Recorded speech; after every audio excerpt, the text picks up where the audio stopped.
আসসালামু আলাইকুম ভিউয়ার্স। আজ আমরা চলে এসেছি ঐতিহাসিক রূপসা জমিদার বাড়িতে। চলুন আপনাদেরকে ঘুরে ঘুরে প্রদর্শন করে দেখাই। রূপসা জমিদার বাড়ি বাংলাদেশের চাঁদপুর জেলার ফরিদগঞ্জ উপজেলার রূপসা বাজারের পশ্চিমে অবস্থিত একটি ঐতিহ্যবাহী স্থাপনা। প্রায় 250 বছর আগে বংশাল গ্রামের হিন্দু জমিদারদের জমিদারি পতনের পর আহমদ রাজা নামের একজন ব্যক্তি ব্রিটিশদের কাছ থেকে এই জমিদারি কিনে নেন এবং রূপসা জমিদার বাড়ি প্রতিষ্ঠা করেন। পরবর্তীতে তার পুত্র মোহাম্মদ গাজী জমিদারির দায়িত্ব গ্রহণ করেন।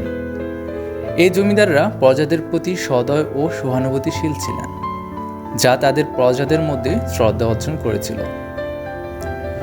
জমিদার বাড়ির সামনে একটি বিশাল মাঠ রয়েছে। ইট দিয়ে নির্মিত 3টি ভবন রয়েছে।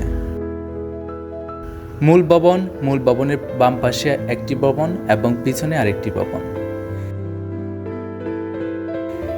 এছাড়াও ডেউ টিন দিয়ে তৈরি 3টি ঘর, একটি মসজিদ, কবরস্থান, ঘাট বাঁধানো পুকুর এবং একটি প্রবেশদ্বার রয়েছে। অন্যান্য অনেক জমিদার বাড়ির তুলনায় রূপসা জমিদার বাড়ি এখনও প্রায় আগের মতোই রয়েছে। এখানে এখনও বংশধররা বসবাস করছেন এবং স্থাপনাটি সুরক্ষিত রয়েছে।